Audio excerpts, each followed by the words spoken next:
அனைவருக்கும் வணக்கம். அதிமுகவிலிருந்து நிறைய பேர் தாவேகாவில் அடுத்தடுத்து அப்படியே இணைஞ்சிக்கிட்டே இருந்தாங்க. தேர்தலுக்கு முன்னாடியிலிருந்து இப்போ வரைக்கும் நிறைய பேர், அதுவும் முக்கியமான விஜயபாஸ்கர், எம்ஆர் விஜயபாஸ்கர்னு முக்கியமான நபர்கள் எல்லாமே தாவேகாவில் இணைஞ்சிக்கிட்டே இருந்தாங்க. ஆனா தாவேகா என்ன பண்ணாங்க அப்படின்னா, வந்தாங்க, நாங்க தூக்கி அப்படியே பெரிய பொறுப்பை கொடுத்தோம் அப்படின்னு கொடுக்காம அப்படியே அமைதியா வச்சிருந்தாங்க. என்ன பண்ண போறாங்க அப்படின்னு தெரியாம அப்படியே ரொம்ப அமைதியா வச்சிருந்தாங்க. ஸோ அதனால என்ன நடந்தது அப்படின்னா, அதிமுகவிலேருந்து வரக்கூடிய நபர்கள் வரலாம், அவங்களுக்கு பதவி கொடுத்தாங்கன்னா நம்ம அடுத்து போகலாம், நமக்கு ஏதாவது பதவி கிடைக்கும் அப்படின்னு அதிமுகவில் வெயிட் பண்ணிட்டு இருந்த நபர்கள் எல்லாம், இன்னப்பா உள்ள போனவங்களுக்கு இன்னும் பதவி கொடுக்கல, நம்ம கொஞ்சம் அப்படியே சைலண்டா இருப்போம் அப்படிங்கிற மாதிரி இருந்தாங்க. பட் இப்போ நேத்தி முதலமைச்சர் விஜய் அவர்கள் அதிமுகவிலேருந்து வந்த முக்கிய நபர்களுக்கு, வேறு கட்சியிலிருந்து வந்த முக்கிய நபர்களுக்கு இதுதான் இவங்களுடைய பொறுப்பு, இதுதான் இவங்களுடைய பதவி அப்படிங்கறத அறிவிச்சிருக்காங்க. நிறைய பேருக்கு துணை பொதுச் செயலாளர் கொடுக்கப்பட்டிருக்கு, நிறைய பேருக்கு மாவட்ட அமைப்பு செயலாளர் கொடுக்கப்பட்டிருக்கு. அதுல இருக்கக்கூடிய முக்கியமான பேர்களை வேணா உங்களுக்கு சொல்றேன். ஏன்னா இவங்களுக்கு எல்லாம் என்ன போஸ்டிங் கொடுக்க போறாங்க அப்படின்னு நாமளே வெயிட் பண்ணிட்டு இருந்தோம். கம்மியா கொடுத்துட்டாலும் கோச்சிப்பாங்க, ரொம்ப அதிகமா கொடுத்துட்டாலும் தாவேகாவில் இருக்கக்கூடிய நபர்கள் கோச்சிப்பாங்க. ரொம்ப முக்கியமான ஒரு இதுல சோ அதுல சொல்லிடுறேன். விஜயபாஸ்கர் இருக்கார் இல்லையா, சோ அவருக்கு முன்னாள் அமைச்சர், உங்களுக்கு தெரிஞ்சிருக்கும் எல்லாருக்கும். சோ அவருக்கு புதுக்கோட்டை மாவட்ட அமைப்பு செயலாளர் அப்படிங்கிற பதவியை கொடுத்திருக்காங்க. எம்ஆர் விஜயபாஸ்கர் கரூர், செந்தில் பாலாஜிக்கும் இவருக்கு தான் ஃபைட்டே. சோ அவருக்கு கரூர் மாவட்ட அமைப்பு செயலாளர் மற்றும் துணை பொதுச் செயலாளர் பதவி கொடுத்திருக்காங்க. அதே மாதிரி இசக்கி சுப்பையா, இப்ப நான் சொல்ற பேர் எல்லாமே அதிமுகவுல எனக்கு எம்எல்ஏ பதவி வேணாம், நான் தாவேகாவில் போறேன் அப்படின்னு எம்எல்ஏ பதவியை ராஜினாமா பண்ணிட்டு வந்தவங்க, யோசிச்சுக்கோங்க. ஸோ அவருக்கு தென்காசி மாவட்ட அமைப்பு செயலாளர் பதவி கொடுத்திருக்காங்க. இது போக இப்ப நான் படிக்கிற பேர் எல்லாமே துணை பொதுச் செயலாளர் கொடுக்கப்பட்ட பேர்கள். மரகதம் குமரவேல், இவங்க மதுராந்தகம் தொகுதியில ஜெயிச்சவங்க. ஆனா எனக்கு இந்த எம்எல்ஏ பதவி வேணா, நான் தாவேகாவுக்கு போறேன் அப்படின்னு வந்தவங்க. சோ இவங்களுக்கு துணை பொதுச் செயலாளர் பதவி கொடுக்கப்பட்டிருக்கு. ராஜகோபால், ஜாகிர் ஹுசேன் அப்படின்னு சொல்லிட்டு கிட்டத்தட்ட ஒரு 10 பேருக்கு துணை பொதுச் செயலாளர் பதவி அப்படிங்கிறத கொடுத்துருக்காங்க. இந்த துணை பொதுச் செயலாளர் பதவி என்னப்பா அவ்வளவு பெரிய பதவியா, அப்படியே பவர்ஃபுல்லான பதவியா அப்படின்னா அப்படிலாம் கிடையாது. ஆனா மட்டமான பதவியா, ஒண்ணுமே இல்லாத பதவியா அப்படின்னா அப்படியும் கிடையாது. ஒரு கௌரவத்துக்காக இவங்களுக்கெல்லாம் நாங்க முக்கியத்துவம் கொடுக்குறோம்ப்பா, எங்களை நம்பி வந்தாங்க, நாங்க ஓரங்கட்டி விடல, நாங்க கௌரவமா வச்சிருக்கோம். அந்த பதவியை வச்சு அவங்க அதிகாரத்தை யூஸ் பண்ண முடியுமானா பண்ண முடியாது. ஆனா கௌரவமா இருக்குமா அப்படின்னா கௌரவமா இருக்கும். ஸோ அதுதான் இந்த துணை பொதுச் செயலாளர் பதவி அப்படிங்கிறது. நீங்க உதாரணத்துக்கு எடுக்கணும் அப்படின்னா, விசிகாவிலேயே ஒரு 10 துணை பொதுச் செயலாளர் போட்டிருப்பாங்க. இஷ்டத்துக்கு யாராருக்கெல்லாம் முக்கியத்துவம் கொடுக்கணும்னு நினைக்கிறாங்களோ அவங்களுக்கு எல்லாம் போட்டிருப்பாங்க. விசிகாவிலேயே 10 துணை பொதுச் செயலாளர் இருக்காங்க அப்படின்னா தாவேகாவில் 10 பேருக்கு இம்பார்ட்டன்ஸ் கொடுக்கணும் அப்படிங்கிறதுக்காக இது போட்டது ஒன்றும் தவறான விஷயம் கிடையாது.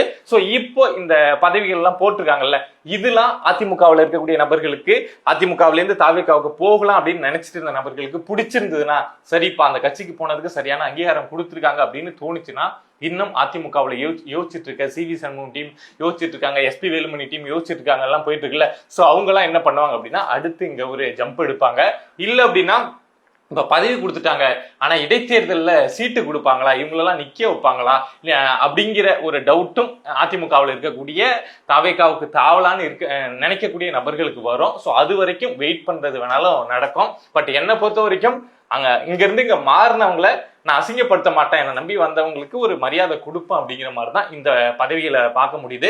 ஏன்னா இதுக்கு மேல என்ன பதவி கொடுக்க முடியும்? பொதுச் செயலாளர் தான் புசி ஆனந்த் இருக்காரு, அவருக்கு கீழே இருக்கக்கூடிய புசி ஆனந்தும் விஜய் அவர்களும் எவ்வளவு நாள்னு தெரியும். ஸோ அவருக்கு கீழே அடுத்த கட்ட துணை பொதுச் செயலாளர் அப்படின்னு கொடுத்து அவங்களை கௌரவப்படுத்துறது தாவேகா செஞ்சிருக்கக்கூடிய ஒரு நல்ல விஷயம். ஸோ இதை பத்தி இப்ப தாவேகா நபர்கள் இதை பாக்குறீங்க அப்படின்னா உங்களுக்கு தோணும்ல, என்னப்பா இதை மாதிரி செஞ்சுட்டாங்கன்னு தோணும், இல்ல வந்தவங்களுக்கு மரியாதை சரியாதான் கொடுத்துருக்காங்க அப்படின்னு தோணும். அதை மாதிரி உங்களுக்கு என்ன தோணுது அப்படிங்கிறத மறக்காம கமெண்ட்ஸ்ல சொல்லுங்க. அதே மாதிரி அடுத்த விஷயம் என்ன பேச போறோம் அப்படின்னா, மாசு. இது வரைக்கும் மாசு எவ்வளவு பயங்கரமான ஆள் அப்படின்னு தெரியும். யார் அந்த சார் அப்படிங்கிறதுக்கு பின்னாடி 90% எல்லாருக்கும் தெரியும் மாசு தான் ஒழிச்சிருக்காரு அப்படின்னு. பட் ஆனா தாவேகா ஆட்சி வந்ததுக்கு அப்புறம் அவர் மேல எந்த வழக்கு, எந்த ஒரு இதுவுமே இல்லாம அப்படியே ரொம்ப சைலண்டா போயிட்டு இருந்தது. ஸோ நேத்தி சிறப்பு நீதிமன்றத்துல நம்ம மாசு அவர்கள் சம்பந்தமான ஒரு வழக்கு விசாரணை வந்தது. ஒன்றும் கிடையாது, இந்த வழக்கு என்ன அப்படின்னு உங்களுக்கு தெரிஞ்சிருக்கும். தெரியல அப்படின்னா சிம்பிளா சொல்லிடுறேன். இவர் 2006 to 2011 சென்னை மேயரா இருந்தாரு. அப்போ இவருடைய அதிகாரத்தை பயன்படுத்தி சென்னை கிண்டியில இருக்கக்கூடிய சிட்கோ நிலத்தை கண்ணன் அப்படிங்கிற ஒருத்தவருடைய நிலத்தை வந்து பத்திரத்தை அப்படியே மாத்தி மிரட்டி காஞ்சனா அப்படின்னு இவருடைய மனைவி பேர் வந்து காஞ்சனா, சோ அவருடைய பேர்ல மாத்திட்டார் அப்படின்னு சொல்லிட்டு சைதாப்பேட்டையை சேர்ந்த பார்த்திபன் அப்படிங்கிற ஒரு வழக்கு போட்டாரு. சோ அந்த வழக்கு அப்படியே ரொம்ப நாளா நடந்துட்டு இருந்தது. 2019 அந்த வழக்குல சார்ஜ் ஷீட் ஃபைல் பண்ணாங்க.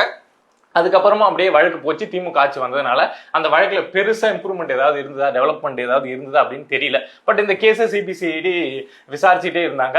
ஸோ இந்த சூழல்ல இப்ப திரும்ப தாவேக ஆட்சி நிறைய நாளா நடந்தது. 2006 to 2011 எத்தனை வருஷமா நடந்தது பாருங்க. ஸோ அப்படி இருந்த சூழல்ல இப்ப தாவேக ஆட்சி திரும்ப வந்த உடனே இந்த வழக்குல கொஞ்சம் ஆக்டிவ் ஆகி நேத்தி வந்து அந்த சார்ஜ் ஷீட்லாம் ஃபைல் பண்ணாங்கல்ல, ஸோ அதை வந்து நீதிபதி சஞ்சய் பாபா அவங்க தான் வந்து சிறப்பு நீதிமன்ற நீதிபதி. அவர்கள் வந்து காஞ்சனா, மா சுப்பிரமணியத்தோட மனைவி காஞ்சனா, மா சுப்பிரமணியம் 2 பேரையுமே நிக்க வச்சு உங்க மேல இந்த குற்றச்சாட்டுலாம் சொல்லப்பட்டிருக்கு அப்படின்னு சொல்லி நீதிமன்றத்திலேயே இதை மாதிரி இந்த நபர்கள்ட்ட இருந்து நீங்க மிரட்டி இப்படி வாங்கியிருக்கீங்க, இவங்க வழக்கு போட்டிருக்காங்க, அந்த நிலத்தோட மதிப்பு இவ்வளவு அப்படின்னு சொல்லி எல்லாத்தையுமே வாசிச்சிருக்காங்க.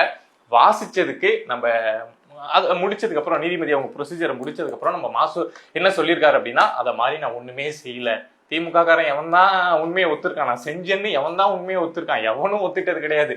அப்படியே அப்பட்டமா அப்படியே கண்ணுல நம்ம பார்த்துட்டு இருந்தா கூட அது நான் இல்லைங்க, இல்ல வாய்ஸ் டப்பிங் போட்டாங்கன்னு சொல்லிட்டு போற காலமே வந்துருச்சு இல்ல. அப்படிங்கிறப்போ மாசு ஒத்துப்பாரா, நான் பண்ணவே இல்லை, நான் வந்து வழக்கை வந்து ஃபேஸ் பண்றேன் அப்படின்னு ஒரு துணிச்சல்ல சொல்லியிருக்காரு. துணிச்சல்லாம் கிடையாது, வழக்கை ஃபேஸ் பண்றோம் அப்படின்னா இன்னும் ஒரு 5 வருஷம் 10 வருஷம் அப்படியே இழுக்கடிச்சோம் அப்படின்னா நமக்கு வயசாயிடும். அதுக்கப்புறம் நீதிமன்றமே பார்த்து வயசாச்சு இவர் என்ன பண்றது விட்டுரும், இல்ல ஆட்சி மாற்றம் ஏதாவது வரும் அப்படின்னு மாசம் நினைச்சிட்டு இருப்பார்ல. சோ அதை மாதிரி தப்பிச்சுக்கிறதுக்காக நான் ஃபேஸ் பண்றேன் அப்படின்னு சொல்லுவாங்க. அதை தான் மாசம் சொல்லியிருக்காரு. பட் நீதிபதி என்ன சொல்லியிருக்காங்க அப்படின்னா, சாட்சிகள் விசாரணை இருக்கும்ல, இப்போ நான் சார்ஜ் ஷீட்ல என்ன இருக்குன்னு படிச்சுட்டேன், உங்க மேல குற்றச்சாட்டு இருக்குங்கிறத படிச்சுட்டேன். பட் சாட்சிகள் விசாரணைய நான் ஆகஸ்ட் 31 நடத்துறேன். ஸோ அப்போ திரும்ப இந்த கேஸ்க்கு ஹியரிங் வரும் அப்படின்னு சொல்லியிருக்காங்க. ஸோ திரும்ப 31 சாட்சிகள் என்ன சொல்றாங்க அப்படிங்கிறத பொறுத்துதான் இந்த கேஸ்ல மா சுப்பிரமணியம், காஞ்சனா அவர்கள் 2 பேருமே இதுல குற்றவாளி. ஏன்னா அந்த பத்திரப்பதிவு நடந்தது காஞ்சனா பேர்ல தான் மாசு பண்ணியிருக்காரு.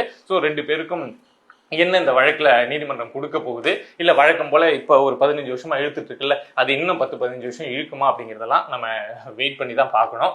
இன்னும் ஒரு கூடுதலான ஒரு தகவல் என்ன அப்படின்னா, கேள்விப்பட்டீங்களா இல்லையான்னு தெரியல, ஜூனியர் விகடன்லயே வந்திருக்கு அப்படின்னு வைங்களேன். நம்ம உதயநிதி கைது செய்யப்பட்டார்ல, அப்போ வந்து கூட வந்து நம்ம மாசு, நம்ம சேகர் பாபுலாம் வந்து சென்னையிலேருந்து உதயநிதி போற அந்த வெஹிக்கிள்லயே ஏறி கூட தஞ்சாவூர் போயிட்டாங்க, தெரியும்ல. ஸோ இந்த விஷயம்லாம் முடிஞ்சதுக்கு அப்புறம் நம்ம மாசு, உதயநிதி, இவங்க சேகர் பாபு எல்லாருமே வந்து போயிருக்காங்க. நம்ம எம்.கே. ஸ்டாலின்ல போயிட்டு அடிக்கடி மீட் பண்றாங்கல்ல, ஸோ அதை மாதிரி மீட் பண்ணியிருக்காங்க. அப்போ எம்.கே. ஸ்டாலின், துர்கா ஸ்டாலின் அவர்களும் வந்து மாசுவையும் சேகர் பாபுவையும் விட்டு ஒரு காட்டியிருக்காங்க, திட்டிருக்காங்க. எதுக்காக அப்படின்னா, உங்களை யாரு கூட போக சொன்னது, நீங்க ஏன் கூட போனீங்க, அட்வொகேட் யாராவது போனாங்களா, சரி ஓகே, நீங்க என்னத்துக்கு கூட போனீங்க அப்படின்னு சொல்லி திட்டிருக்காங்க. ஏன் கூட, ஐயோ நம்ம தலைவரை கைது பண்ணிட்டாங்க, நாங்க கூட போகாத மாதிரி இவங்க என்ன பண்றது அப்படின்னு ரியாக்ஷன் கொடுத்ததுக்கு துர்கா ஸ்டாலின் என்ன சொல்லியிருக்காங்கன்னா, உண்மையாலுமே விவரமா யோசிச்சிருக்காங்க. என்ன சொல்லியிருக்காங்க அப்படின்னா, கைது பண்ணி கூப்பிட்டு போறாங்க அப்படின்னா, இங்க சென்னையில மாவட்ட செயலாளர்னா நீங்க சேகர் பாபு, மா சுப்பிரமணியம் நீங்க தான் இருக்கீங்க. அங்க கைது பண்ணி போறாங்கன்னா இங்க கூட்டத்தை கூட்டி சென்னையை ஸ்தம்பிக்க வைக்கணும்னா யார் வைக்கணும், நீங்க 2 பேர் தானே வைக்கணும். ஆனா நீங்க 2 பேரும் அங்க கிளம்பி போயிட்டீங்கன்னா இங்க யார் கூட்டம் கூட்டுவா? அன்னைக்கு தஞ்சாவூர்ல கூட்டம் கூடுச்சு, ஆனா சென்னையில என்ன கூட்டம் கூடுச்சு, சென்னையை என்ன பண்ணீங்க கைது பண்ணதுக்கு அப்படின்னு சொல்லிட்டு 2 பேரையும் டோஸ் விட்டுருக்காங்க. உண்மையா லாஜிக்கான பாயிண்ட் தானே.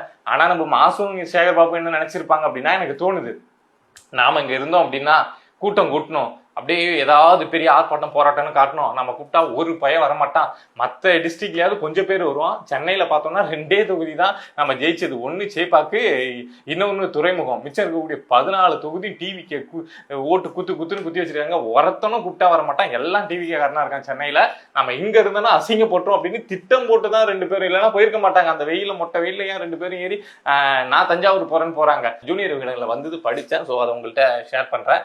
அதே மாதிரி இன்னொரு முக்கியமான விஷயம் என்ன அப்படின்னா, ஸ்டாலினை இன்னும் கொஞ்சம் டம்மி பண்ண போறாங்க. ஏற்கனவே எதிர்கட்சி தலைவரா உதயநிதி வந்துட்டாரு.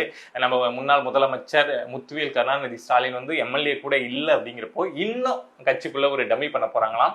என்ன அப்படின்னா, செயல் தலைவர் அப்படின்னு சொல்லிட்டு நம்ம உதயநிதி ஸ்டாலினை அறிவிக்க போறாங்களாம். ஸோ இது வந்து துர்கா ஸ்டாலினோட முடிவு. கணவர்கிட்ட பேசிட்டாங்க, இனிமே உதயநிதிக்கு இம்பார்ட்டன்ஸ், அதுதானே அடுத்த எலெக்ஷன் சிஎம் கேண்டிடேட்னா உதயநிதி தானே. ஸோ அதுக்கு வந்து கடைசியில போய் வேலை செய்யறத இப்பவே அப்படியே கொஞ்சம் கொஞ்சமா பண்ணிடுவோம். கட்சிக்காரங்க எல்லாமே ஒத்துக்க ஆரம்பிச்சிட்டாங்க, எல்லாமே உதயநிதி தான் அப்படின்னு வந்துட்டாங்க. அப்படிங்கிறதுனால செயல் தலைவர் அப்படின்னு சொல்லிட்டு உதயநிதியை வந்து இனிமே ஒரு பொறுப்பு உருவாக்கி அதுல இவரை உட்கார வச்சு, ஸோ அப்பாவுக்கு வந்து அப்படியே ஒரு மரியாதைக்காக அவர் தலைவரா இருப்பாரு, ஆனா ஃபுல்லா ஆக்டிவா இருக்கிறது உதயநிதி தான் அப்படிங்கிற ஒரு முடிவை திமுக எடுத்திருக்காங்களாம். இதுல ஒன்றும் ஆச்சரியப்படுறதுக்கு இல்லை, நமக்கு தெரியும் திமுகவில் புதுசா ஒரு நபர் வந்து செயல் தலைவராக வருவாரு, இல்லை வேற ஒரு கேண்டிடேட் வருவாங்க. இதெல்லாம் நம்ம ஒன்றும் சொல்றதுக்கு இல்லை, இது நடக்கக்கூடிய விஷயம் தான், இது தெரிஞ்ச விஷயம் தான், இது அப்படியே படிப்படியா நடக்கும் அப்படின்னு நமக்கு தெரியும். பட் இப்போ இந்த தகவல் அப்படியே சர்க்குலேட் ஆயிட்டு இருக்கு, அதனால உங்ககிட்ட ஷேர் பண்ணியிருக்கேன்.